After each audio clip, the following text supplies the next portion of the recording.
எல்லாருக்கும் வணக்கம். ரொம்ப சந்தோஷம் இந்த மாதிரி ஒரு நிகழ்வில் கலந்து கொள்வதற்கான ஒரு வாய்ப்பு, பிசினஸ் பத்தி பேசுறதுக்கான ஒரு opportunity. So I just wanted to share few things with you people. இங்கே யாரெல்லாம் 35 வயசுக்கு மேலே, கிட்டத்தட்ட எல்லாருமே 35 வயசுக்கு மேலே, 35 வயசு கீழே அப்போ எனக்கு காலேஜ் போகிற குரூப் பாதி இங்கே வந்துருச்சாட்டு இருக்கு. யாரெல்லாம் பிஸ்னஸ் ஓனர்ஸ்,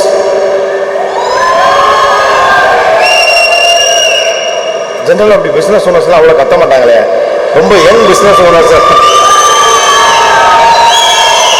ஓகே, 4-5 முக்கியமான விஷயங்களை just wanted to share you people. இப்போ என்ன அப்படின்னு கேட்டால், பிஸ்னஸ் அப்படிங்கிறத நம்ம எந்தெந்த விஷயங்களோட பெரும்பாலும் கனெக்ட் பண்ணுறோம் அப்படின்னு.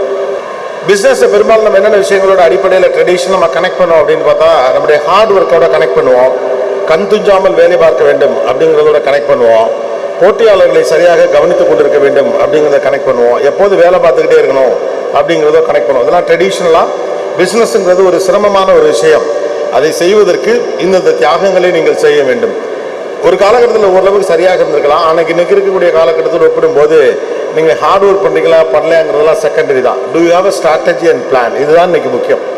Two you have a strategy and plan?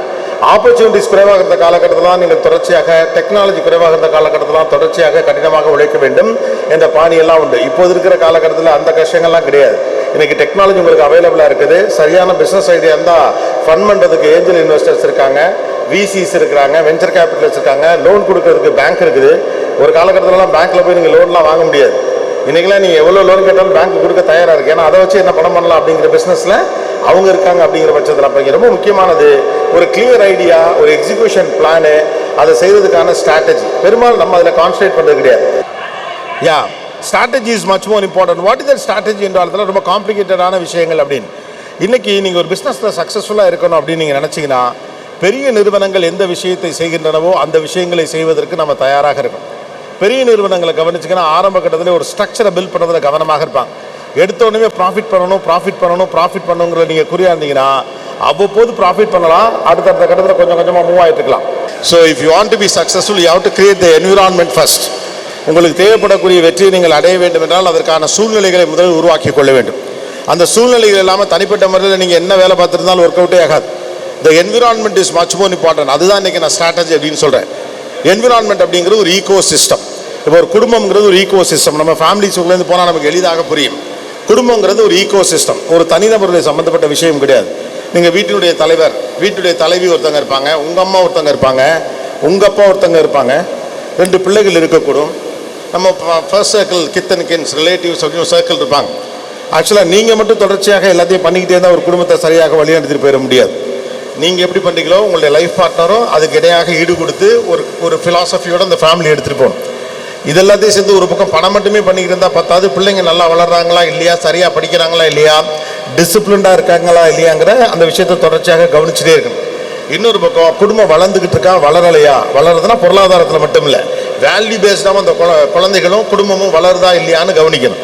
அப்போ தனிநபர் தொடர்ச்சியாக முன்னேறுவதன் வழியாக ஒரு பிஸ்னஸ் முன்னேறாது. அந்த ஈகோ சிஸ்டமே வளருவதன் மூலமாக மட்டும்தான் ஒரு பிஸ்னஸை நீங்கள் லாங் லாஸ்டிங்காக சக்ஸஸ்ஃபுல்லாக எடுத்துகிட்டு போக முடியும். இல்லைன்னா நம்ம என்ன பண்ணலாம்னா தொடர்ச்சி ஒரு பிஸ்னஸ் பண்ணிக்கிட்டே இருக்கலாம். இப்போ பல பேர் அப்படி தான் நம்ம பண்ணிகிட்டே இருப்போம். நம்ம பிஸியாக இருந்தாலே நம்ம பிஸ்னஸ் நல்லா நடக்குது நமக்கு ஒரு அபிப்பிராயம் உண்டு. அதனால நம்ம பிஸியாக எல்லாத்தையும் கூட ஒன்றுமே இல்லாத வேலையெல்லாம் தேவையில்லாமல் இழுத்து போட்டு ஏன் செய்யும் அப்படின்னா, நம்ம பிஸியாக இருந்தால் நமக்கு மனசுக்கு ஒரு சமாதானம் சொல்லிக்க முடியும். நான் பிஸியாக இருக்கேன், அதனால் நான் ரொம்ப சக்ஸஸ்ஃபுல்லாக இருக்கேன்னு. சக்ஸஸ்ஃபுல்லாக இருக்கிறதுக்கு பிஸியாக இருக்கிறதுக்கு சம்மந்தமே இல்லை. இன்னும் சொல்ல போனால் most successful top business class பீப்புளெலாம் சும்மா தான் இருப்பாங்க, ஃப்ரீயாக தான் இருப்பாங்க. ஏன்னா அதெல்லாம் பார்க்குறதுக்கு மட்டும் ஆள் இருக்கும். இந்த ஈகோ சிஸ்டத்தை அவங்க கரெக்டாக பண்ணியிருப்பாங்க. அப்போ நானே எல்லா வேலையும் பார்க்குறேன், கரெக்டாக உழைக்கிறேனோ, உங்கள் என்விரான்மெண்ட் கரெக்டாக இல்லைன்னா ஒரு பிஸ்னஸ் நீங்கள் பண்ணிட்டு இருக்கீங்கன்னா அதில் அக்கௌண்ட்ஸ் அது ஒரு ஈகோ சிஸ்டத்தோட ஒரு பார்ட். அங்கே இருக்கக்கூடிய எம்ப்ளாயிஸ் ஹேண்டில் பண்ணுறது இந்த ஈகோ சிஸ்டத்தோட ஒரு பார்ட், சேல்ஸ் ஈகோ சிஸ்டத்தோட ஒரு பார்ட், மார்க்கெட்டிங் ஈகோ சிஸ்டத்தோட ஒரு பார்ட், கஸ்டமரை ஹேண்டில் பண்ணுறதுக்கு ஈகோ சிஸ்டத்தோட ஒரு பார்ட், மணியை ஹேண்டில் பண்ணுறதுக்கு அந்த ஈகோ சிஸ்டத்தோட ஒரு பார்ட்.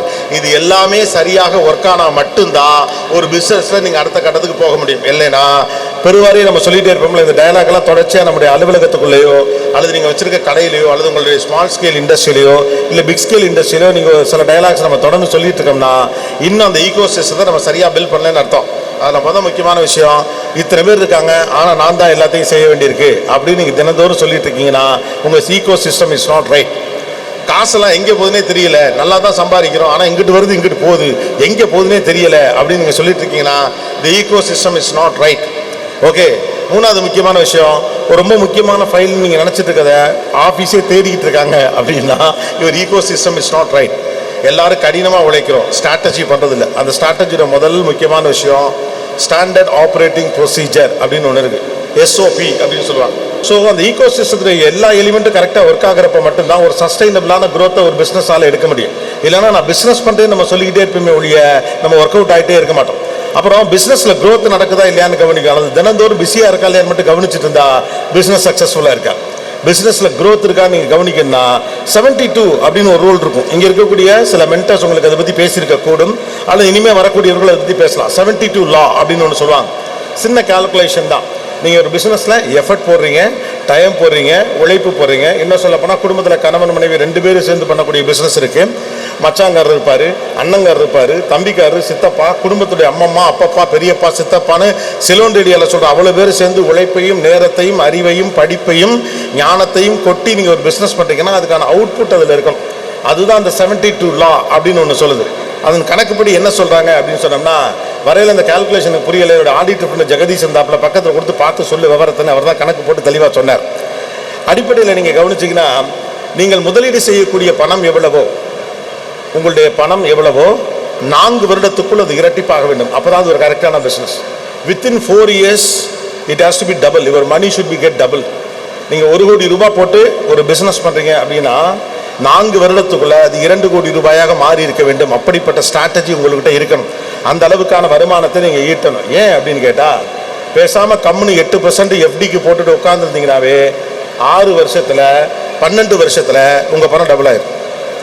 8% எஃப்டியில் போட்டுட்டு நீங்கள் பேசாமல் இருக்கலாம். எந்த வேலையும் நீங்கள் பார்க்க வேண்டியதில்லை. எஃப்டியில் போடுற அன்னைக்கு கையெழுத்தலாம். அதுவும் 1 கோடி ரூபாய் நீங்கள் எஃப்டியில் போட போகிறீங்கன்னா பேங்கே வரும் வீட்டுக்கு. லட்டு பாக்கெட்லாம் எடுத்துக்கிட்டு கையெல்லாம் கொடுத்து போட்டாலாம் எடுத்து பெஸ்ட்டு கஸ்டமர், உங்களுக்கு கஸ்டமர் ரிலேஷன்ஷிப் மேனேஜர்லாம் கொடுத்துருவாங்க. கொடுத்து அவங்க வாங்கிப்பாங்க. போட்ட பிறகு உங்களுக்கு ஸ்டேட்மெண்ட் எல்லாம் வந்துக்கிட்டே இருக்கு, நீங்கள் பார்த்துக்கிட்டே இருக்க வேண்டியதான். எந்த வேலையும் நீங்கள் பார்க்க முடியல, நோ ரிஸ்க். 1 கோடி ரூபாய் போட்டதோட வேலை முடிஞ்சிச்சு. 8% உங்களுக்கு எப்படி தராங்க அப்படின்னா 12 வருஷத்தில் அந்த பணம் 2 கோடி ரூபாயாக தானாகவே மாறிவிடும் வித்தவுட் எனி ரிஸ்க். அதுவே கொஞ்சம் விவரமாக மியூச்சுவல் ஃபண்டோ இல்லை ஸ்டாக் மார்க்கெட்டோ இல்லை வேறு ஏதோ ரிஸ்க் இல்லாத பிளான்ஸில் ஆவரேஜாக ஒரு 10 பிளானில் நீங்கள் பிரித்து போட்டிங்க அப்படின்னு வச்சுங்களேன், சிப் அது இதெல்லாம் சொல்கிறாங்கல்ல, systematic investment plants, mutual funds, இந்த மாதிரியான விஷயத்தில் ஒன்றில் 14% கிடைக்கும், இல்லை 16 கிடைக்கும், இல்லை 9 கிடைக்கும். ஆவரேஜாக 12%க்கு கொண்டு வந்துட முடியும். இன்றைக்கி இருக்கக்கூடிய ஃபினான்ஷியல் எக்ஸ்பர்ட்ஸு உங்களுக்கு அதை உருவாக்கி தந்துடுவாங்க. 1 கோடி ரூபாய் இப்படி 10 இதில் நீங்கள் பிரித்து போட்டிங்கன்னா அவன் வேலை பார்ப்பான், நீங்கள் எந்த வேலையுமே பார்க்க வேண்டாம். பிரித்து போட்டுட்டு எதில் பிரித்து போட்டாங்கிறத மட்டும் எக்ஸல் ஷீட்டில் எடுத்து வச்சுட்டு தினந்தோறும் ஆன்லைனில் போய் உங்கள் காசு எந்த லெவலில் இருக்குது நீங்கள் பார்த்துட்டு இருந்தீங்கன்னா அந்த பணம் 6 வருஷத்தில் இரட்டிப்பாயிரும். 1 கோடி ரூபாயை without any risk, without any hard work, your money will give you another 1 crore within 6 years. 6 ஆண்டுகளில் அது 2 மடங்காக தானாக உயர்ந்துவிடும். எந்த ரிஸ்க்குமே இல்லாமல் 12% உங்களால் கொண்டு வர முடிஞ்சிருச்சுனாலே 6 ஆண்டுகளில் உங்களுடைய பணம் இரட்டிப்பாக மாறிவிடும். அப்படி பார்க்குறப்ப இவ்வளோ எஃபர்ட் போட்டு இன்வெஸ்ட்மெண்ட் போட்டு தினந்தோறும் காலையில் எந்திரிச்சு வாக்கிங் பண்ணுறப்ப இன்ஸ்ட்ரக்ஷன்ஸ்லாம் கொடுத்து வேலை பார்த்து பொண்டாட்டிக்கிட்ட சிடுன்னு விழுந்து எந்திரிச்சு உங்களை கட்டிக்கிட்டு நான் என்ன சுகத்தை கண்டேன் அவங்க புலம்ப, உனக்கு தாலியை கட்டினதுல எனக்கு வாழ்க்கையே நல்லா இல்லையே நீங்கள் புலம்ப, உங்கள் 2 பேரையும் பார்த்து நாமையே இந்த வீட்டில் பிறந்தவனு பிள்ளையெல்லாம் புலம்ப, இவ்வளோ கஷ்டப்பட்டு ஒரு பிஸ்னஸை பண்ணி மறுபடியும் உங்களுடைய பணம் 6 ஆண்டுலேயோ 12 ஆண்டுலேயோ ஏதோ இரட்டிப்பாகும் என்றால் you are not doing right business. So technically speaking within 4 years 4 ஆண்டுகளுக்குள் நீங்கள் போட்ட பணம் இரட்டிப்பாக மாறவில்லை என்றால் உங்களுடைய பிஸ்னஸ் சரியாக நடக்கலை, அந்த பிஸ்னஸ் இங்கே தொடர்வதில் அர்த்தம் இல்லை என்ற அர்த்தம். அவ்வளவுதான். உங்களுக்கு கிடைக்கக்கூடிய வருடாந்திர பணத்தை இப்போ அதோடைய 72ஆல் நீங்கள் 72 by இப்போ 12% வச்சுங்களேன், 72 கீழே 12 போட்டிங்கன்னா 6 வருஷத்தில் முடிஞ்சிடும். ஓகே, 72 டிவைடட் பை 8 அப்படின்னா 12 வருஷத்தில் முடியும். அப்போ எவ்வளவு போட்டால் உங்களால் வருமோ அது வரணும். 3 to 4 ஆண்டுகளுக்குள் நீங்கள் செய்யக்கூடிய பிஸ்னஸ்லேருந்து வரக்கூடிய பணம் இரட்டிப்பாக மாற வேண்டும். இப்படி ஒரு ஸ்ட்ராட்டஜியும் இப்படி ஒரு கால்குலேஷனும் இல்லாமல் தொடர்ச்சியாக நான் வேலை பார்த்துக்கிட்டே இருக்கேன்னு சொன்னால் நீங்கள் வேலை பார்த்துக்கிட்டே இருக்கலாம். நமக்கு ரொம்ப பிடிச்ச விஷயம் என்னன்னா, நான் ஹார்ட் ஒர்க்கர் அப்படின்னு சொல்லிக்கிறதுல நமக்கு ஒரு பெருமை உண்டு. நமக்கு அது சின்ன வயசுலேயும் சொல்லியிருக்காங்க, கடின உழைப்பாளியாக நீங்கள் இருந்தால் வென்றுவிட முடியும். கடின உழைப்பை நான் டிகிரேட் பண்ணவோ அல்லது குறைத்து மதிப்பிடவோ இல்லை, ஆனால் எதற்காக உங்கள் உழைப்பை கொடுக்க வேண்டும் என்பது தான் அறிவு. சில நேரத்தில் என்ன பெரிய சிக்கல் பண்ணிடுவோம்னா, கடின உழைப்பாளியாக இருக்க வேணும்னு ஆபீஸில் இருக்க பூரா வேலையை நம்ம தான் பார்ப்போம். எந்த வேலையும் அடுத்தவன்ட்ட கொடுக்கவே மாட்டோம். ஏன்னா நான் இல்லைன்னா எதுவுமே நடக்காது. இது ஒரு பெரிய சிக்கல். உலகத்திலே ஆகப்பெரிய அறிவாளி நான் தான், அல்லது நான் தான் சின்சியரானவன், எங்கிட்ட வேலை பார்க்குற எவனுமே சரியில்லை. உங்ககிட்ட ஒரு 30 பேர் வேலை பார்க்குறாங்க, ஆனால் எல்லா வேலையுமே நீங்கள் தான் பார்க்கணும்னா, ஒரு நல்ல வேலையாரை கூட தேர்வு செய்ய தெரியாத நீங்கள் என்ன லீடர்? ஒருத்தர் கூட உங்களுக்கு கீழே வேலை பார்க்குறவங்க சரியில்லை அப்படின்னா 30 முட்டாள்களை வேலைக்கு எடுத்த நீங்கள் எப்படி சரியான ஆளாக இருக்க முடியும்? ஒரு ஆளையே வேலைக்கு சரியாக எடுக்க தெரியாத உங்களால் எப்படி உங்கள் நிர்வாகத்தை சரியாக செய்து விட முடியும்?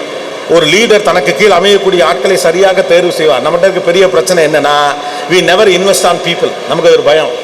நம்ம சம்பாதிக்கிற காசை ஒருத்தனுக்கு சம்பாத்தியமாக கொடுக்கறதுக்கு நமக்கு மனசு ஏற்றுக்காது. குறைந்த விலையில் நம்ம ஊரில் சீப் அண்ட் பெஸ்ட் அப்படின்னு ஒரு வார்த்தை இருக்கு.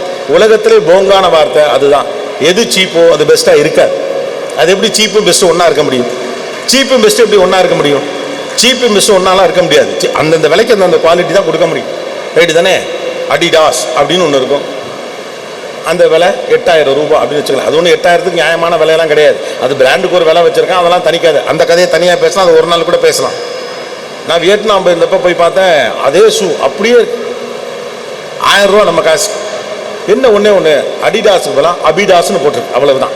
எவனு காலை கவனிச்செல்லாம் பார்க்க போகிறது கிடையாது. காலை குறிஞ்சி இது அடிடாஸா அபிடாஸான்னு போட போகிறதுன்னு தெரியாது. ஆனால் போட்டிருக்க காலுக்கு தெரியும் அது அடிடாஸா அபிடாஸான்.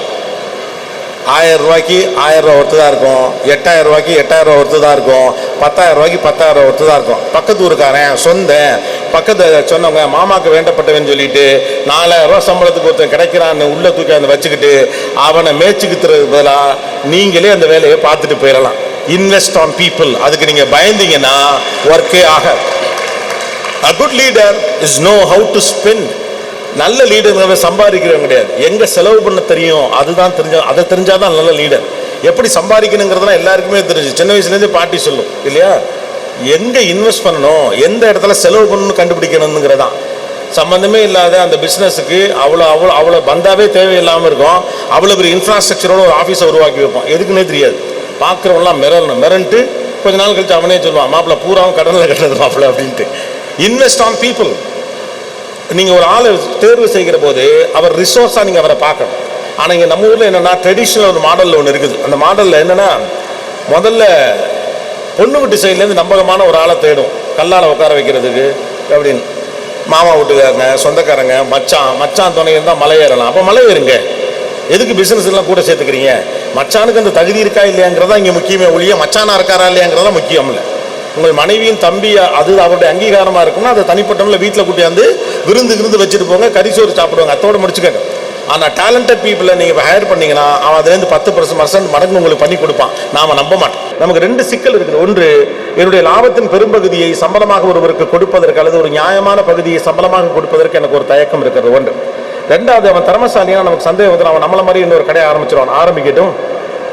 ஆரம்பிக்கத்தான் செய்வார். நீங்கள் எங்கேருந்து ஆரம்பிச்சிங்க? ஒரு ஏரியாவில் ஒரு நகை கடை இருக்குது, சரியா? இப்போ திருச்சியில் நான் படித்தேன். சின்ன கடத்தில் போனீங்கன்னா பூரா நகை கடையாக இருக்கும். பேர் தான் சின்ன கடை, பெரிய கடத்தருவா அது இருக்கும். ஆனால் பெரிய கடத்தில் போனால் வேறு இருக்கும்னு வச்சுக்கோங்களேன். சின்ன கடத்தருக்குள்ளே போனீங்கன்னா நகை கடையாக இருக்கும். நான் அந்த ஊரில் இருந்த காலத்துலேருந்து பார்த்துருக்கேன். ஒரு நகை கடை 4 ஆகி 4 10 ஆகி 10 20 ஆகி. இதெல்லாம் எப்படி ஆரம்பித்தாங்கங்கிறீங்க? ஒரு நகை கடையில் வேலை பார்த்த ஒருத்தர் 4 வருஷம் அனுபவத்திற்கு பிறகு அவரே இன்னொரு நகை கடையை ஆரம்பிப்பார். பழைய காலத்தில் ஒரு சூப்பர் ட்ரெடிஷன் இருந்துச்சு. 4 வருஷம் வேலை பார்த்த ஒருத்தர் பக்கத்தில் நகைக்கடை ஆரம்பிக்கிறப்ப அந்த நகைக்கடை யார் போய் திறந்து வைப்பா தெரியுமா? ஏற்கனவே எந்த கடையில் அவர் வேலை பார்த்தாரோ அந்த கடையோட முதலாளி போய் மனமும் வந்து திறந்து வைப்பார். அதனால தான் எல்லாரும் பிஸ்னஸில் ஜெயிச்சாங்க. இப்போல்லாம் என்ன பண்ணுறோம்னா, இந்த மாதிரி மீட்டிங்கில் கூட ரகசியத்தெல்லாம் பெருசாலாம் ஷேர் பண்ணுறதெல்லாம் கிடையாது. என்னென்ன மட்டும் ஷேர் பண்ணுமோன்னு. ஆக்சுவலாக these kind of a meeting should work for a knowledge exchange, not for networking. நெட்வொர்க்கிங்னா நம்ம என்ன நினச்சிக்கணும்னா, கான்டாக்டை ஏற்படுத்திக்கிறது. நான் இந்த தொழில் செய்கிறேன், நீங்கள் இந்த தொழில் செய்கிறீங்க, வாங்க நீங்கள் வந்து கத்திரிக்காய் கொடுங்க, நான் உங்களுக்கு மாங்காய் கொடுக்குறேன். நோ, நெட்வொர்க்கிங்கோட basic purpose is knowledge exchange. ஒரு விஷயத்தை அவர் எப்படி அணுகினார், இவர் எப்படி அணுகினார், இவருடைய அனுபவத்தின் வழியாக அவர் எப்படி அணுகினார், இவர் எப்படி செய்தார் அப்படின்னு புரிஞ்சுக்கிறதுக்கான ஆப்பர்ச்சுனிட்டி பில்ட் பண்ணுறது தான் நெட்வொர்க்கிங்கோட முக்கியமான சிஸ்டம். அப்போ நீங்கள் பீப்புளை நம்பணும். ஒரு பிஸ்னஸில் இருக்கீங்கன்னா செகண்ட் லெவல் லீடர்ஸை உருவாக்காத கம்பெனிகள் அடுத்த கட்டத்துக்கு நகரவே முடியாது. அதுக்கு நீங்கள் பயப்படக்கூடாது.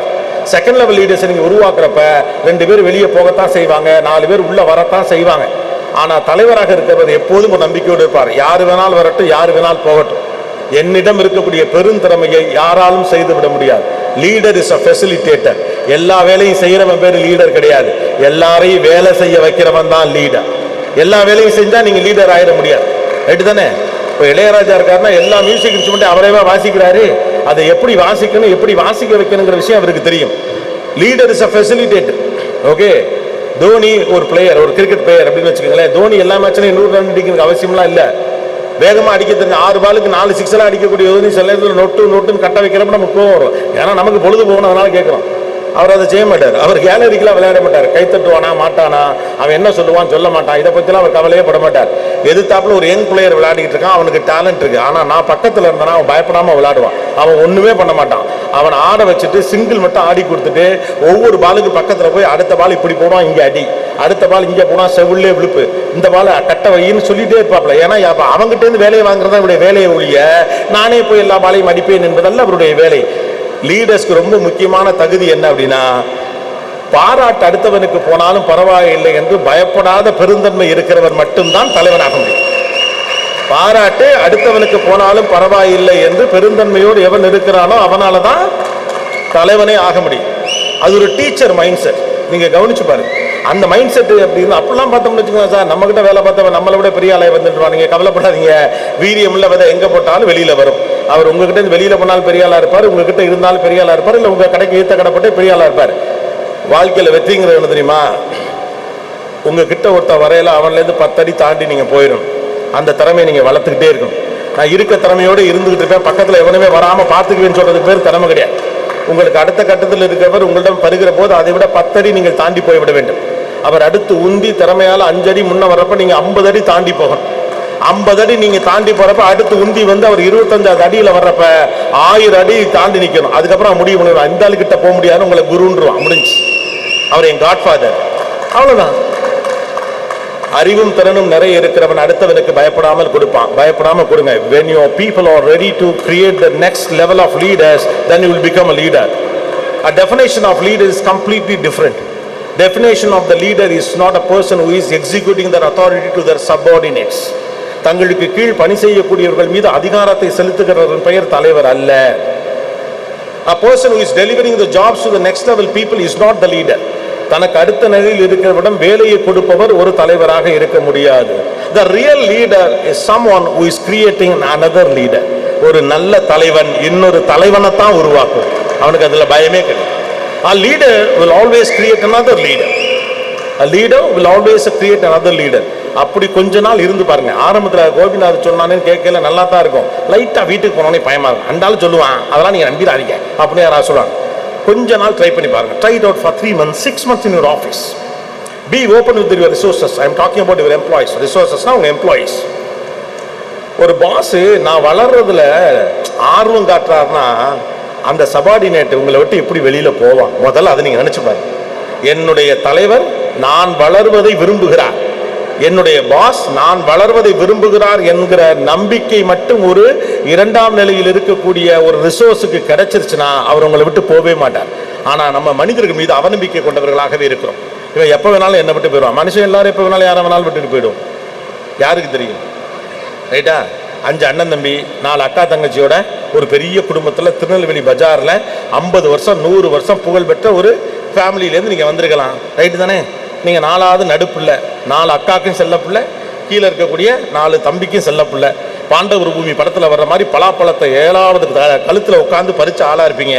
கல்யாணம் 2வது வருஷமே துண்டா குடும்பத்தை அத்துக்கிட்டு திருநெல்வேலி டவுன்லேருந்து பக்கத்துக்கு தனி கொடுத்துற போலையா என்ன? எல்லாரையும் விட்டுட்டு போயிடுவாங்க. யார் யாரை விட்டு போனாலும் கன்விக்ஷன் உங்களை விட்டு போகவில்லை என்றால் நீங்கள் ஒரு தலைவராக இருக்கிறீர்கள் என்ற அர்த்தம். அவ்வளவுதான். So simple. உங்களுடைய நீண்டகால நம்பிக்கைகளை உடைப்பதனுடைய நோக்கம் இல்லை. ஆனால் நவீன கால சிந்தனைகள் என்ன என்பதை புரிந்து கொள்ளாமல் உங்களால் வாழ்க்கையிலும் பெரிய அளவுக்கு வெற்றி பெற்று விட முடியாது, பிசினஸ்லையும் பெரிய அளவுக்கு வெற்றி பெற்ற முடியாது. அதனால சொல்லி new strategy is much important அப்படின்னு சொல்லி பெரிய நிறுவனங்கள் எப்போதுமே தங்களுடைய வருமானம் என்னன்னு வெளியில சொல்லிட்டே இருப்பாங்க. கவனிச்சிருக்கீங்களா? அது அவருடைய எம்ப்ளாயிஸ்க்கு ஒரு பெரிய நிம்மதியை தரும். I am working in such a big company. There are companies called Magnificent 7. உலகத்துடைய பெரு 7 டெக் நிறுவனங்கள், Magnificent மைக்ரோசாஃப்ட்லேருந்து உங்களுடைய ஆப்பிள் அப்படிங்கிற கம்பெனிலேருந்து இப்படி பல நிறுவனங்கள் அதற்கு கீழாக இருக்கிறது. இவங்கெல்லாம் பார்த்தீங்கன்னா அவன் குவார்டர்லி சொல்லிட்டுமா கம்பெனியோட வருமானம் 4500 கோடி ரூபா அப்படிமா. ஒட்டுமொத்த கம்பெனியோட வேல்யூ $13 பில்லியன் அப்படின்பா. 1 லட்சம் கோடி அப்படிமா. எத்தனை சைபன் தெரியாது. ஆனால் வேலை பார்த்துட்டு இருக்க நிம்மதியாகவும் பயப்படாமல் இருப்பான். Because I am working in a very successful company. ஆனால் what kind of a picture that we give it to our people? ஏங்க 1000 கோடி ரூபாய் சம்பாதிக்கணும்னு சொல்லுவான், நான் எப்படி சொல்ல முடியாது. 1000 கோடி ரூபாய் சம்பாதிக்கிறவன் என்ன நடந்துக்கிறானோ அப்படி இப்பவே நீங்க நடந்துக்கிட்டா தான் 1000 கோடி ரூபாய் சம்பாதிக்கிற இடத்தை நோக்கி நகர முடியும். வளர்ச்சி என்பது உங்கள் செயலில் இல்லை, முதலில் உங்கள் சிந்தனையில் இருக்கிறது. Your thoughts decides, your manifestations brings you to execute what kind of a success that you are looking for. ஆனால் நம்ம எப்படி பேசுவோம் ஞாபகம் இருக்கா? இப்போ கூட லஞ்சில் எல்லாரும் மீட் பண்ணிட்டே இருப்பீங்க. நம்ம ஊரில் 2 பிஸ்னஸ்மேன் பேசினா எப்படி இருக்கும்? சும்மா யோசிச்சு பாருங்களேன். பிஸ்னஸ்ஸு முன்ன மாதிரியே இல்லை, சுத்தம். நான்லாம் சரி அப்பா ஆரம்பிச்சுட்டாங்களே சொல்லி நடத்திக்கிட்டு இருக்கேன் அப்படின்னு ஒரு கேரக்டர் சொல்லும். அவர் சொன்னவனே இவர், ஆஹா இவரே பெரிய ஆளு, இந்த ஆளே இந்த அளவுக்கு புலம்புறான், நம்ம இதை விட கீழே போய் புலம்புவோம் அப்படின்ட்டு. உங்களுக்கு அது பரவாயில்லனே, நமக்கெல்லாம் வெளியில் சொன்னால் மானக்கேடு, படுத்துருச்சுனே. ஏதோ பேருக்கு காலையில் கடையை திறக்கிறோம், நைட்டு கடையை மூடுறோம், எங்கே போகிறதுன்னு தெரியலை, அதனால் கடை வச்சுருக்கேன். இது 2ஆவது. சைடில் ஒரு கேரட் டீ குடிச்சிட்டு இருக்கோம். இவங்க புலம்பெல்லாம் ரொம்ப சுமாராக இருக்கும், நம்ம இதை விட கடுமையாக புலம்பணும் அப்படின்னு சொல்லிட்டு தூக்க மாட்டிக்கலான்னு இருக்கனே அப்படின்னு ஒரு கேரட். எப்பொழுது வெற்றியை வெளிப்படையாக பேச உங்களுக்கு துணிச்சல் இல்லையோ, நீங்கள் பெரிய அளவுக்கு தோல்விகளை சந்திக்க பயப்படுவீர்கள் என்று அர்த்தம். வெற்றியை வெளிப்படையாக பேசக்கூடிய சுதந்திரம் ஒரு பிசினஸ் மேன் கிட்ட தான் இருக்கு. பயப்படாம சொல்லணும், this is my network, this is my progress.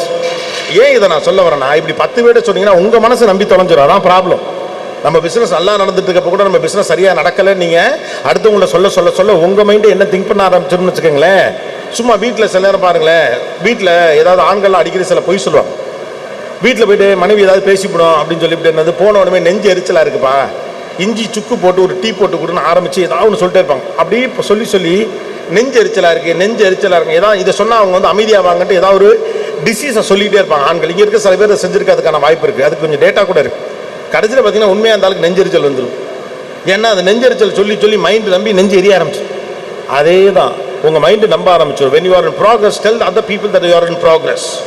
இந்த மாதிரியான மீட்டிங்ஸோட நோக்கம் அதுதான். இந்த மாதிரியான மீட்டிங்ஸில் இப்படியெல்லாம் ஒர்க் பண்ணால் இப்படி பெரிய லெவலுக்கு முன்னால் வர முடியும்னு ஒருத்தனை நம்பணும். ஆனால் நம்ம அப்படி சொல்கிறதே கிடையாது. உங்களுடைய சக்ஸஸை வெளிப்படையாக அறிவிப்பதன் மூலம் தான் அடுத்த கட்டத்துக்கு போக முடியும். என் கம்பெனியோட டேர்ன் ஓவர் இப்போ வருஷத்துக்கு 50 லட்சம் அப்படின்னு நீங்கள் சொல்லிட்டீங்கன்னு வச்சுக்கோங்களேன், அடுத்த தடவை வந்துட்டு சொல்கிறதுக்கு நமக்கு 60 லட்சம்னு ஒரு வார்த்தை வரணும்ல, அப்போ அதுக்கு நம்ம ஒர்க் பண்ணுவோம்ல. இப்போ நம்ம என்ன சொல்லிட்டு இருக்கோம், 50 லட்ச ரூபா டேர்ன் ஓவர் ஓடிட்டு இருக்கல, கடனில் கம்பெனி ஓடிட்டு இருக்குன்னு சொன்னோம்னு வச்சுக்கோங்களேன், அடுத்து நம்ம சொல்ல வேண்டியது அதிகபட்சம் 10 லட்சம் தான். உங்கள் மேனிஃபெஸ்டேஷனே குறைஞ்சு போகும். ஒருகிட்டெல்லாம் சொல்லியாச்சு 50 லட்சம் என்னுடைய டேர்ன் ஓவர்னு, அடுத்தது நான் 1 கோடின்னு சொல்லணுமா இல்லையா, அதுக்கு நான் ஒர்க் பண்ணுமா இல்லையா. இந்த பிரேக்கிங் பாயிண்ட்ஸ் எல்லாத்தையும் வெளியில் உடைங்க. ஒரு பிக் கம்பெனி எப்படி பிஹேவ் பண்ணுதோ அந்த மாதிரியான கேலிபரோட அப்ரோச்சோட மூவ் பண்ண ஆரம்பிங்க. அடுத்த முக்கியமான விஷயம், எதற்கு 35 வயசுக்கு மேலே இருக்கவங்க இருக்காங்க அப்படின்னு கேட்டேன். 50 வயசுக்காரங்களா இருக்கீங்களா? ஓகே, 40லேருந்து 50 வயசு. ஏன்னா இப்போல்லாம் பார்த்தீங்கன்னா 40லேருந்து 50 வயசே சீனியர் டேட். அவர் 22 வயசில் பிஸ்னஸ்க்கு வந்திருப்பார். இந்த சீனியாரிட்டி, எக்ஸ்பீரியன்ஸ், இது ரெண்டும் ரொம்ப நம்ம க்ளோரிஃபை பண்ணிக்கிட்டே இருப்போம். அவர் ரொம்ப அனுபவசாலி, நல்ல விஷயம் தான், யாரும் இல்லைன்னு சொன்ன அனுபவசாலி. சம்டைம்ஸ் நம்ம ஓவர் க்ளோரிஃபை பண்ணிடுவோம். ஆக்சுவலாக அனுபவத்தை ஆழமாக நீங்கள் கணக்கிட்டால் ஒருவருடைய அனுபவம் இன்னொருவருக்குலாம் சரியாகாது. ஒருத்தர் கல்யாணம் ஆகி 40 வருஷம் ஆயிடுச்சு, சரியா? உங்களுக்கு கல்யாணம் ஆகி 4 வருஷம் ஆகுது. உங்களுக்கும் உங்கள் பொண்டாட்டிக்கும் பிரச்சனை. எப்போதும் ஆண்களே சொல்லிட்டு இருக்கோம். இப்படி ரிவர்ஸில் போவோம். ஒரு அம்மாவுக்கு கல்யாணம் ஆகி 40 வருஷம் ஆச்சு, ஒரு பொண்ணு கல்யாணம் ஆகி உங்களுக்கு 4 வருஷம் ஆச்சு. ஒரு பிரச்சனை கணவருக்கும் அவங்களுக்கு அல்லது குடும்பத்துக்குள்ள ஏதோ ஒரு பிரச்சனை. இப்போ 40 வருஷம் அனுபவம் இருக்கவங்கள்ட்ட இவங்க போயிட்டு ஐடியா கேட்குறாங்க. அவங்க ஒரு ஐடியா கொடுக்குறாங்க. இங்கே இருக்க பெண்களே சொல்லுங்கள், அவங்க கொடுக்குற ஐடியாவை நீங்கள் கொண்டாந்து எக்ஸிக்யூட் பண்ணால் அது உங்கள் குடும்பத்துக்கு முதல்ல பொருந்துமா? ஒர்க் அவுட் ஆகுமா? ஆகாது. ஆகணும்ல, ஆனால் ஆகாது. அந்த அனுபவம் வேற, உங்கள் அனுபவம் வேற, அவங்க குடும்பம் வேற, இவங்க குடும்பம் வேற. இந்த இதில் வர்றது இவங்க மாமியார், நீயானால வர்ற ஏதோ நல்ல மாமியாராக இருக்கலாம். அந்த குடும்பத்தில் அதே டிவியில் வர சீரியல் மாமியாராக இருக்கலாம் இல்லையா? ஒவ்வொருத்தருடைய வாழ்க்கை வேற, ஒவ்வொருத்தருடைய அனுபவம் வேற. அப்போ எக்ஸ்பீரியன்ஸுங்கிறது யூனிவர்சலாக காமனுங்கிற முடிவுக்கு நீங்கள் வர முடியாது. அனுபவம் சில நேரங்கள் நம்முடைய மிகப்பெரிய வில்லனாக நமக்கு எதிரில் வந்து நிற்கும். ஒரு கட்டத்துக்கு மேலே அனுபவத்துடைய பெரிய சிக்கல் என்னன்னா, அது எனக்கு எல்லாமும் தெரியும் என்ற நம்பிக்கையை நமக்கு கொடுத்துரும். புதிய விஷயங்களை கற்றுக்கொள்வது இது தடுக்கும். அதனால தான் பார்த்தீங்கன்னா கொஞ்சம் சீனியாரிட்டி ஆன பிறகு உங்கள் புதிதாக வரக்கூடிய எல்லா கருவிகளையும் எதிர்ப்பார். ஆர்டிஃபிஷியல் இன்டெலிஜென்ஸ், எப்பா அதெல்லாம் நமக்கு தெரியாதுப்பா, நாங்கள்லாம் தாத்தா காலத்துலேருந்து அப்படின்னு நீங்கள் பேசிகிட்டு இருந்தீங்கன்னு வச்சுங்களேன். இப்போ இருக்க பையில என்னமோ புதுசாக பேசுகிறாங்க, என்ன பெருசாக அவங்களுக்கு தெரியும் அப்படிலாம் நீங்கள் பேச ஆரம்பிச்சிட்டிங்கன்னா நீங்கள் அங்கிள் ஆகிட்டீங்க அப்படின்னு அர்த்தம். எப்போ ஒரு புது டெக்னாலஜி உங்களை உறுத்துதோ, புதிதாக வந்திருக்கக்கூடிய தலைமுறை பேசுகிற தகவல் உங்களை உறுத்துதோ, வெறுப்பேற்றுதோ, அப்போ ஆட்டோமேட்டிக்காக 2 நடக்குது. உங்கள் அனுபவம் வேலை செய்யலை, அதை காப்பாற்றுறதுக்காண்டி நான் யார் தெரியுமா அப்படின்னு ஒரு டயலாக் வச்சுக்கிட்டு, ஓ வயசு என் அனுபவம் இருந்துட்டு போ, இப்போ என்ன பண்ண சொல்கிறீங்க? இதுக்காக நான் 45 வருஷத்துக்கு மேலே பிறந்து கூடவே வளர முடியும்? எக்ஸ்பீரியன்ஸுங்கிறது ஒரு நல்ல சப்போர்ட் சிஸ்டம், அதை யாரும் இல்லைன்னு சொல்லலை. ஏன்னா நிறைய சுச்சுவேஷன்ஸை நம்ம எதிர்கொண்டு பழகியிருப்போம். ஒரு கிரைசிஸ் வருகிற போது எப்படி யதார்த்தமாக கையாள முடியும் என்று நம்மளால் கண்டுபிடிக்க முடியும். ஆனால் எக்ஸ்பீரியன்ஸை எப்போ அதிகாரம் நீங்கள் நம்ப ஆரம்பிக்கிறீங்களோ அது பெரிய சிக்கலை. நம்ம ஃபேமிலி சைக்கிள்லேருந்து நம்ம எடுத்து பார்ப்போமே. இப்போ ஒரு குழந்தை, 2 குழந்தை, ஒரு மருமகள். மாமியார் பிள்ளைய தலைகீழ போட்டுச்சு, காலை உழுப்பு, குப்பரை போட்டு முதுகில் எண்ணெயை தேய் அப்படின்னா மருமக ஒத்துக்க மாட்டாங்க. ஏன் அப்படின்னா, இல்லை டாக்டர் வேணான்னு சொல்லிட்டாங்க அப்படிமா. அப்போ அவங்க ஒன்று சொல்லுவாங்க, நான் 8 பிள்ளை பெற்றவன், எனக்கு தெரியாதது உன் டாக்டருக்கு தெரியுமா அப்படின்னு அவங்க கேட்பாங்க. நியாயப்படி பார்த்தா லாஜிக்கலி பார்க்குறப்ப கரெக்டு தான். 8 பிள்ளை பெற்ற அவங்களுக்கு தெரியாதா இந்த ஒத்த பிள்ளைக்கு என்ன செய்யணும்னு? ஏன் நீங்கள் இந்த கால் எடுக்க மாட்டேங்கிறீங்க? அது அனுபவம், அதை நான் அப்ளை பண்ண முடியாதுன்னு. ஒன்று புரிஞ்சுக்கோங்க, உங்கள் அனுபவம் உங்களோடது தான், அது உலகத்திற்கான பொதுவான சொத்து அல்ல. இது புரிஞ்சிச்சுன்னா அடுத்து வரவன் சொல்கிறத நம்ம கேட்போம். இல்லைன்னா வர்ற எல்லா டெக்னாலஜியும் எதிர்ப்போம். 50 வயசுல இருந்தவங்கலாம் கம்ப்யூட்டர் உள்ளே வந்தப்ப இதெல்லாம் எவன்டா யூஸ் பண்ணுவோம் அப்படின்னா, திங்கக்கிழமை அவனை வேலையை விட்டு தூக்கிட்டாங்க. இப்போ இருக்க ஜெனரேஷன்ஸுக்கெல்லாம் நாம் எதையெல்லாம் எதிர்த்தமோ அந்த கருவிகள்லாம் இருந்ததே தெரியாது. பேஜர்னு ஒரு கருவி இருந்ததே இப்போ தெரியாது. World is outdated so fast today. ஒரு காலகட்டத்தில் உலகம் அவுடேட் ஆகிறதுக்கு நியாயமான ஒரு கால அவகாசம் எடுத்துக்கொண்டது. when technology becomes a superstar, ஒரு டெக்னாலஜி டெக் ட்ரிவன் வேர்ல்டாக மாறுகிற போது, குமரவேல் என்ன வந்தவொடனே தான் எனக்கு மறுபடியும் அது ஞாபகத்தை வருது. எந்த பிஸ்னஸாக இருந்தாலும் அது ஒரு டெக்னாலஜி டிரைவ் பண்ணணும் அப்படிம்பார். ஆனால் 5 வருஷத்துக்கு முன்னால் அவர் இப்படி சொல்ல, 5 வருஷத்துக்கு முன்னால் குமரவேல் இப்படி சொல்லவே இல்லை. எந்த பிஸ்னஸாக இருந்தாலும் அது ஒரு டெக்னாலஜி டிரைவ் பண்ணணும், அதை டிரைவ் பண்ணணும். அதுனா டெக்னாலஜி டிரைவ் பண்ணால் நீ என்ன வேணாலும் பண்ணு, அது ஒரு டெக்னாலஜி வழியாக டிரைவ் பண்ணப்படணும். அதில் ஒரு குறிப்பிட்ட ஆப்ரேஷனோ அல்லது மெயின் கோர் ஆப்ரேஷனோ. ஆனால் 5 வருஷத்துக்கு முன்னால் அவர் அப்படி சொன்னது கிடையாது. கடந்த 2 வருஷத்துக்கு முன்னால் he said that that has to be driven by a technology அப்படின்னு சொல்லிட்டு. அப்போ இந்த புதிய சிந்தனைகளை ஏற்றுக்கொள்ளணும்னா எனக்கு எவ்வளோ பெரிய அனுபவம் இருக்குது தெரியுமா, எனக்கு எவ்வளோ தெரியும் தெரியுமானோ. உங்களுடைய அனுபவம் என்பது நேற்று இரவோடு முடிந்து விட்டது. இன்னைக்கு காலையில் MBAவும் ஆர்டிஃபிஷியல் இன்டெலிஜென்ஸும் படிச்சுட்டு வர ஒருத்தர் இருக்கான்ல, அவங்க அவ்வளோ அனுபவத்தையும் துண்டு அவன் பாட்டுக்கு டிஷ்யூ பேப்பரை தொடச்சி போட்டு போயிட்டே இருப்பான். I don't understand this world and what is டாக்கிங்ட்டு வெளில போயிட்டே இருப்பான். இப்போ நீங்கள் ஆட்டத்தில் சேர்க்கலைன்னா ஆட்டம் உங்களுக்கு நட்டம் இல்லை, அவனுக்கு நட்டம் இல்லை, உங்களுக்கு தான் நட்டம். புதுமைகளை ஏற்றுக்கொள்ள நீங்கள் தயாராக இருக்கிற போது மட்டும்தான் உங்கள் அனுபவம் அதற்கு கை கொடுக்கும். குருச்சரந்தாஸ் ஒன்று சொல்லுவார், அனுபவம் என்பதும் சீனியாரிட்டி என்பதும் தலை மாறி, ஓகே, இயக்கம் என்பதும் நவீனம் என்பதும் இளைஞர்கள் என்பதும் இந்த உடல் மாறி. இங்கே வெட்டி விட்டிங்கன்னா 2 பேருக்கும் புண்ணியம் இல்லை. முண்டை தனியாக போனாலும் புண்ணியம் இல்லை, உடம்பு தனியாக போனாலும் புண்ணியம் இல்லை. எங்கே டெக்னாலஜி நியூ இன்னோவேஷன்ஸோ அனுபவத்தோடு சரியாக கை கோர்க்கிறதோ அந்த இடத்துல தான் மிகப்பெரிய வெற்றி அடையும். இங்கே இருக்கிற யாரெல்லாம் சீனியர்ஸோ யாரெல்லாம் எக்ஸ்பீரியன்ஸ்டோ நீங்கள் செய்ய வேண்டிய ரொம்ப முக்கியமான வேலை, டெக்னாலஜி தெரிஞ்ச நியூ ஏஜ் பிஸ்னஸ் மாடல் தெரிஞ்சவங்களை பக்கத்தில் வச்சுக்கிட்டு ஒரு அப்சர்வராக இருந்து பார்த்து அவங்கள கைட் பண்ணி அவங்கள்ட்ட லேர்ன் பண்ண நீங்கள் ரெடியாக இருக்கணும். லீடர் எப்போதுமே டீச் பண்ணுற ஒரு லீடர் கிடையாது. பெரும்பாலான நேரத்தில் ஸ்டூடெண்டாகவே இருக்கிறவர் தான் லீடர். கடைசி வரைக்கும் ஸ்டூடெண்டாக இருக்கவன் லீடராகவே இருந்துட்டு இருப்பான். ஏன்னா அவன்கிட்ட கற்றுக்கிட்டே இருக்க முடியும், அவன் கற்றுக்கிறதுக்கு ரெடியாகவே இருந்துகிட்டு இருப்பான். இந்த காலகட்டத்தில் ரொம்ப முக்கியம், ரொம்ப முக்கியமான விஷயம் அதுதான். லிங்க்டினுடைய கண்ட்ரி ஹெட் தமிழ்நாட்டு பையன் ஒருத்தர். I am going to do an interview with him. லிங்க்டினுடைய இந்தியா ஹெட் ஒரு யங் பாய். அவர் ஒரு ஆர்டிக்கலில் ஒரு விஷயம் சொல்லியிருக்காப்புல, ஒரு விஷயத்தை பல்வேறு கோணங்களில் செய்ய வேண்டியது தான் இனிமேல் வரக்கூடிய எதிர்காலத்தின் யதார்த்தம் அப்படிங்கிறார். ஒரே விஷயத்தை இப்படித்தான் செய்யணும்லாம் கிடையாது. தம்பி எங்கள் தாத்தா இப்படி தான் செஞ்சார், எங்கள் அப்பா இப்படி தான் செஞ்சார், எங்கள் அம்மா இப்படி தான் செஞ்சாங்க அப்படின்னு இந்த பழைய புளிக்குழம்பு மாடலில் இனிமேல் ஒர்க் அவுட்டே ஆகாது. புளியை இப்படி தான் கரைச்சி ஊற்றணும், எங்கள் பாட்டி இப்படி தான் செஞ்சாங்க, எங்கள் அம்மா இப்படி தான் செஞ்சாங்க, அதனால நானும் இப்படி தான் செய்வேன். அதில் உட்வர்ஸ் கிரைப் வாட்டரா 3 தலைமுறையாக ஒரே மாதிரியாக குடிச்சிட்டு இருக்கிறதுக்கு ஒரே விஷயத்தை வெவ்வேறு வடிவங்களில் செய்கிற யதார்த்தம் தான் எதிர்காலம் அப்படிங்கிறார். You should have a multi-dimensional approach to see a thing. ஒரு குறிப்பிட்ட பிரச்சனையை பல்வேறு கோணங்களிலிருந்து பார்க்கணும்னா ஒத்தாளால் அதை பார்க்க முடியாது. அப்போ second layer of டீம்ங்கிறது must.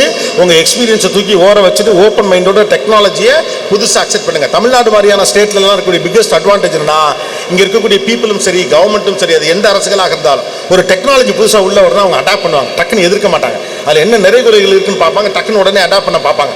Artificial intelligence வருதா என்னன்னு பாரு அப்படிம்பாங்க, கம்ப்யூட்டர் உள்ள வருதா என்னன்னு பாரு அப்படிம்பாங்க.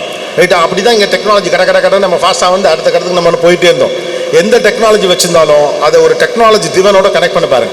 நீண்ட நேரம் நீங்கள் பிடிக்கக்கூடிய வேலை எல்லாத்தையும் இன்றைக்கி சின்ன டூல்ஸ் வழியாகவே செஞ்சிடலாம். நீங்களே வேலை பார்த்துட்டு எங்களுக்கு பேர் இருக்குது, நாங்கள் போர்டு பெருசாக அடித்து வச்சுருக்கிறோம், எங்களுக்கு கஸ்டமர் பேக்ரவுண்ட் இருக்குது, இதெல்லாம் நீங்கள் சொல்லிட்டு இருக்க வார்த்தையிலே சொல்லிட்டுலாம் கணக்கு கிடையாது. டேட்டா சத்தம் போடுதே உங்கள் காதில் கேட்குதா அப்படின்னு ஒரு வேர்டு உண்டு இப்போ இங்கிலீஷ்லாம். Do you hear your data அப்படின்னு சொல்லுவாங்க. Data is much more important. எப்போ நான் பார்க்குற வேலைக்கு டேட்டாலாம் ரொம்ப அதிகம் கிடையாது. உங்களுக்கு 100 கஸ்டமர் மட்டுமே இருந்தால் கூட 100 கஸ்டமர் உங்களுக்கு தெரிஞ்சிருக்கும். அவங்களுடைய டெமோகிராஃபி என்ன, எந்த ஏரியாலேருந்து வராங்க, எப்படிப்பட்ட பின்னணியிலேருந்து வராங்க, அவங்களுடைய உளவியல் என்ன, அவங்களுடைய பொருளாதார தன்மை என்ன, வாங்கும் திறன் என்ன, டேஸ்ட் அண்ட் ப்ரிஃபரன்சஸ் என்ன, ஆண்கள் எவ்வளவு பேர், பெண்கள் எவ்வளவு பேர், எது பீக் அவரு, எது ஒர்க் ஆகும், எது ஒர்க் ஆகாது அப்படின்னு உங்கள் டேட்டாவை வச்சு உங்ககிட்ட ஒரு அனாலிசிஸ் இருக்குன்னு மிகப்பெரிய கஷ்டம்லாம் கிடையாது. கூகுள் அதை உங்களுக்கு ஃப்ரீயாக கொடுக்குது. கூகுள் அதை உங்களுக்கு ஃப்ரீயாக கொடுக்குது. ஃப்ரீ அப்ளிகேஷன்ஸ் அவ்வளவு இருக்குது. இதை கற்றுக்கிறது ரொம்ப கஷ்டம் கிடையாது. ஒரு காலகட்டத்தில் நீங்கள் எல்லாம் இப்போ 50 வயசில் இருக்கவங்க 25 வயசில் இருந்தப்ப டெக்னாலஜி கற்றுக்கிறது ரொம்ப கஷ்டம் இல்லையா? நீங்கள் 18 வயசில் இருந்தப்போ டாஸ்னு ஒரு பிளாட்ஃபார்ம் இருந்துச்சு.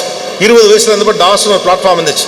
டாஸ் படிக்கணும், அப்புறம் விண்டோஸ் படிக்கணும், ஃபாக்ஸ் ப்ரோ, ஃபாக்ஸ் பேஸ், இதெல்லாம் படித்தாலே நீங்கள் வந்து பில்கேட்ஸ் அப்படின்னு நம்ம காலகட்டம்லாம் உண்டு. அதுக்கு உட்காந்து நீங்கள் கோடிங்க. இப்போலாம் ஒன்றுமே கிடையாது. ப்ராம்ப்டிங்கே போதும். இந்த விஷயத்தை கோடிங்கன்னா அதையும் எழுதி கொடுக்குது. வெப் சர்வீசஸ் அப்படின்னு நம்ம பேசிட்டு இருந்தோம். வெப் சர்வீசஸ்க்கான சொல்யூஷன்ஸே ஆர்டிஃபிஷியல் இன்டெலிஜென்ஸ் பண்ணு. கோபிநாத்துக்கு ஒரு வெப்சைட் வேணும் அப்படின்னு நீங்கள் போய் சொன்னீங்கன்னா ஆர்டிஃபிஷியல் இன்டெலிஜென்ஸ் அதுக்கான டூல்ஸ் இருக்குது. இப்போ சிரிச்ச மேனிக்கு ஒரு ஃபோட்டோவை போடு அப்படின்னா அது ஏஏ ஃபோட்டோ வேணுமா இல்லை நீ எடுத்த ஃபோட்டோ வேணுமாடா அப்படின்னு கேட்குது. ஏஏ ஃபோட்டோவே ஒன்று போடுறான்னா போட்டுது, கோட்டு வேணுமா வேணாமா, கல்ட்ரா கோட்டானா எல்லாம் செய்தது. கோடிங் உங்கள் கண்ணு முன்னால் எழுதுது. It is so easy now. இந்த ஈராவுடைய பிக்கஸ்ட் அட்வான்டேஜ் இன் டெக்னாலஜி என்னமா, technology itself will teach you how to learn that. ஒரு ஃபாக்ஸ் ப்ரோ கற்றுக்கிற மாதிரியோ ஃபாக்ஸ் பேஸ் கற்றுக்கிற மாதிரியோ ஆர்டிஃபிஷியல் இன்டெலிஜென்ஸை கற்றுக்கிறன்னு எந்த அவசியமும் இல்லை. அதோட எக்ஸ்பர்டீஸாக எனக்கு இருக்கிறதுலாம் ரொம்ப சிரமம்லாம் ஒன்றும் கிடையாது. ரைட்டா? அது அடுத்தடுத்த லெவலுக்கு போயிட்டே இருக்கு. மனித மூளை தான் நியூரல் சிஸ்டத்துடைய பேஸ் தான் ஆர்டிஃபிஷியல் இன்டெலிஜென்ஸ். உங்கள் மூளை எப்படி இயங்குங்கிறத கணக்கில் வச்சு தான் இன்றைக்கி அத்தனைத்தையும் ஆர்டிஃபிஷியல் இன்டெலிஜென்ஸில் கொண்டு வந்திருக்காங்க. அதுக்கிட்ட போய் உங்களுக்கு பேச தெரிஞ்சாலே இப்போ தட்ஸ் கால் ப்ராம்ப்ட் இன்ஜினியரிங் அப்படிங்கிறான். புரிகிற மாதிரி பேசுமாங்களா, அதுக்கு புரிகிற மாதிரி சொன்னால் போதும். மனுஷனாவது புரிகிற மாதிரி பேசலாம் கடுப்பாவான். இது மறுபடியும் சொல்லுன்னு கேட்கும். எனக்கு சரியாக புரியலை, சொல்லுங்கள் பாஸ் அப்படின்னு சொல்லும். அப்போ அவ்வளோ டூல்ஸ் எனக்கு உங்களுக்கு இருக்குது. அப்போ ஒரு டேட்டா சொல்வதை கேட்பதற்கான மனதிடம் உங்களுக்கு இருக்கணும். அதை நீங்கள் நம்பணும். மாறாக நீங்கள் ஒரு அனாலிசிஸை நீங்களாகவே வச்சுக்கூடாது. நமக்கு பார்த்தீங்கன்னா எப்போதுமே 6லேருந்து 9 தாங்க கூட்டம் இருக்கும். இல்லை, மத்தியானம் 12லேருந்து 1 மணி வரைக்கும் உங்களுக்கு வந்துக்கிட்டு ஒரு கூட்டத்தை நீங்கள் கவனிக்காமல் இருக்கீங்கிறது அர்த்தம். பெரும்பாலும் இந்த துணிக்கடை பிஸ்னஸ்லாம் பார்த்தீங்கன்னா இந்த டேட்டில் தான் கூட்டம் வரும். யார் சொன்னால் நீங்கள் செக் பண்ணி பாருங்கள். பெரிய நிறுவனங்கள் இந்த டேட்டாவை தான் ஒர்க் பண்ணிக்கிட்டே இருக்கும். சும்மா ஒரு எக்ஸாம்பிளுக்காக சொல்கிறேன். நீ என்னங்கிற ஒரு ஷோ இரவு 9 மணிக்கு இருந்துச்சு. பிக் பாஸ் வந்தப்போ அந்த நேரத்தை மாற்றி கொடுக்க வேண்டிய நேரம் இருந்துச்சு. மத்தியானம் 12 மணி ஆட் அவர் சாப்பாட்டுக்கு முன்னால், காலையில் சாப்பிட்டு முடிச்சதுக்கு பின்னால். இது என்னடா டைம் இந்த டயத்தில் போடுறாங்கன்னு. டேட்டா விமன் ஆடியன்ஸ் அதிகமாக இருக்கக்கூடிய ஒரு ஷோ கட்டாயம் உட்காந்து பார்ப்பாங்கன்னு தூக்கியாந்து மத்தியானம் 2 கண்டா நேரங்கிற டயத்தில் 12 மணிக்கு போட்டாங்க.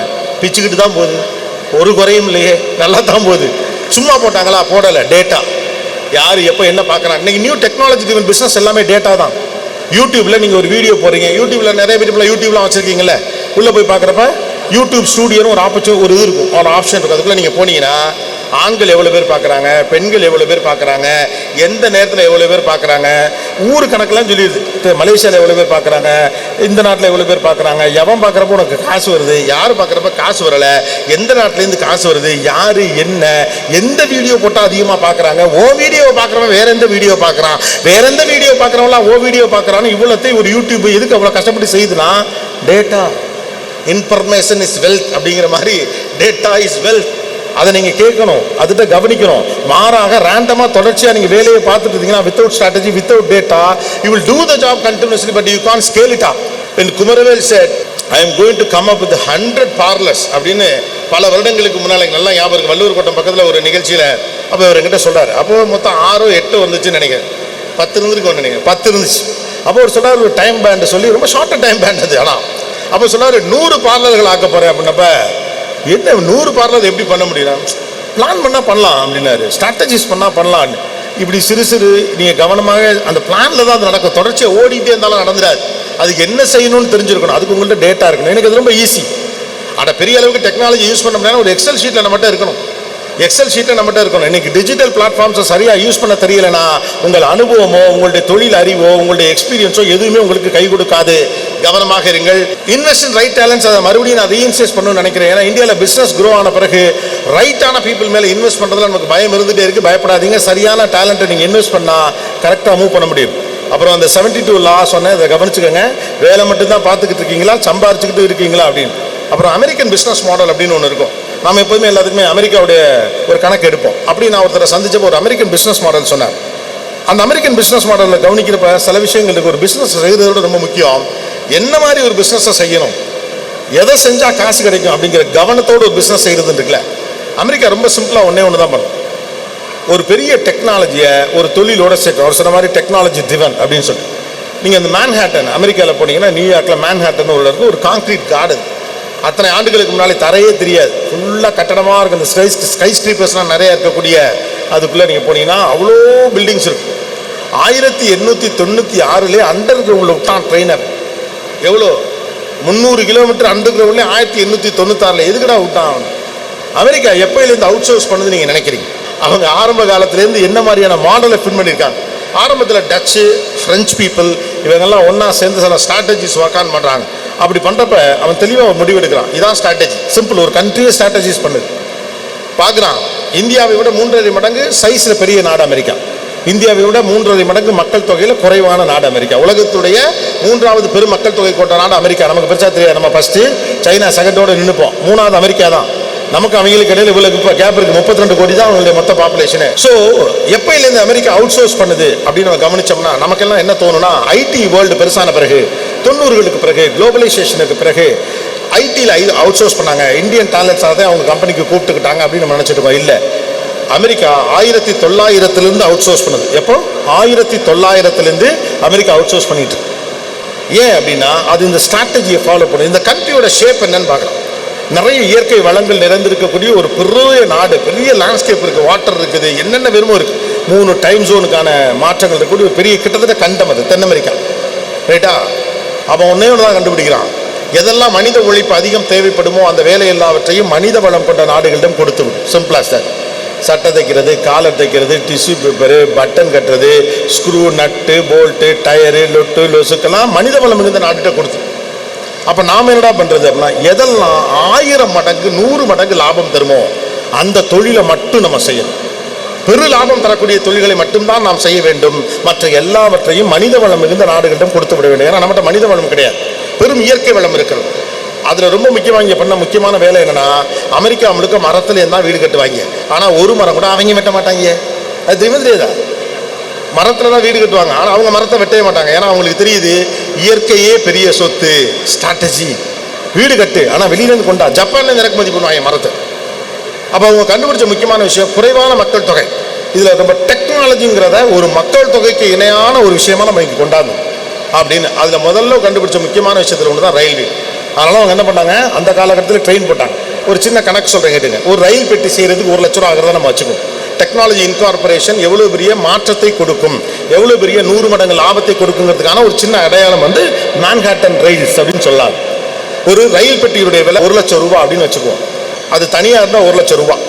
ஒரு 10 ரயில் பெட்டி, 20 ரயில் பெட்டி, 30 ரயில் பெட்டி அல்லது 40, 50 ரயில் பெட்டியை நம்ம சேர்க்க முடியும் அப்படின்னு வச்சுக்கோங்களேன். 50 ரயில் பெட்டியுடைய விலை 50 லட்சம் ரூபாய்ன்னு வச்சுக்கோங்க. இப்போ அதுக்கு முன்னால் இன்ஜின்கிற ஒரு டெக்னாலஜியை மட்டும் நீங்கள் சேர்த்துட்டீங்க, இந்த ஒவ்வொரு ரயில் பெட்டியுடைய விலையும் 50 லட்சமாக மாறிடும். கணக்கு முடிஞ்சா அவ்வளோதான். This is business. This is what America is doing all over world. இன்னைக்கு வரைக்கும் செய்யுது. உலகத்திலேயே தன்னுடைய கரன்சியை ஒரு ப்ராடக்டாக மாற்றின ஒரே நாடு அமெரிக்கா தான். 1/3 of American dollars are out of America. அமெரிக்காவுக்கு வெளியில் இருக்கவன் தான் 1/3 ஆஃப் அமெரிக்கன் கரன்சியை வச்சிருக்கான். ஏன்னா அமெரிக்கன் கரன்சியே அவனுக்கு ஒரு கமாடிட்டி. ஹவு டு செல் எவ்ரிதிங்னு அவங்களுக்கு தெரியும். What to sell, where to sell, எதை விற்கணும், எதை விற்கக்கூடாது, எதை அடுத்தவன்ட்ட செய்யணும், எதை நாமளே செய்யணும், பெருலாபம் செய்வது எப்படி. This is the strategy works. மாறாக நான் ஒன்று செய்கிறேன், அதை நான் அதெல்லாம் கிடையாது. எனக்கு இது வரும், நான் செய்கிறேன். நிறைய பேர் அப்படி தான் ஹோட்டல் ஆரம்பிப்போம் இல்லையா? நம்ம ஊரில் இந்த சீசனெல்லாம் அப்படி தான் ஆரம்பிக்கும். ஒருத்தர் ஹோட்டல் ஆரம்பிப்பார், ஒரே ஹோட்டலாக இருக்கும். ஏன்டா ஹோட்டல் ஆரம்பிச்சிங்க அப்படின்னா, எனக்கு சாப்பிட ரொம்ப பிடிக்கும், எனக்கு ரொம்ப சமைக்க பிடிக்கும். அப்போ நீங்கள் வீட்டிலே பொங்கி சாப்பிட வேண்டியதானே? Business is nothing. உங்களுக்கு தெரிஞ்ச செய்கிற எல்லாத்தையும் நீங்கள் செஞ்சுட்டா அதுக்கு பேர் பிஸ்னஸ் கிடையாது. மார்க்கெட்டுக்கு என்ன வேணுமோ அதை டேப் பண்ணி இதை செஞ்சால் தான் பிஸ்னஸ். நான் எப்போதுமே அவரை கிண்டலாக ஒன்று சொல்லுவேன், இவ்வளவு பார்லர்ஸ் வச்சுருக்கக்கூடிய இவ்வளோ பெரிய ஒரு இந்தியாவில் ஒரு பெரிய சலூன் நெட்வொர்க்குடைய ஓனர், அவருக்கு ஒன்றும் சொந்தமாக சேவிங்கே சரியாக பண்ணிக்கலாம் தெரியாது, அவரே கடையில் தான் பண்ணிக்குவார். அதை நான் கேட்டேன், ஏன் உங்களுக்கே ஒன்றும் பண்ண தெரியாது, நீங்கள் எப்படி பண்ணீங்க?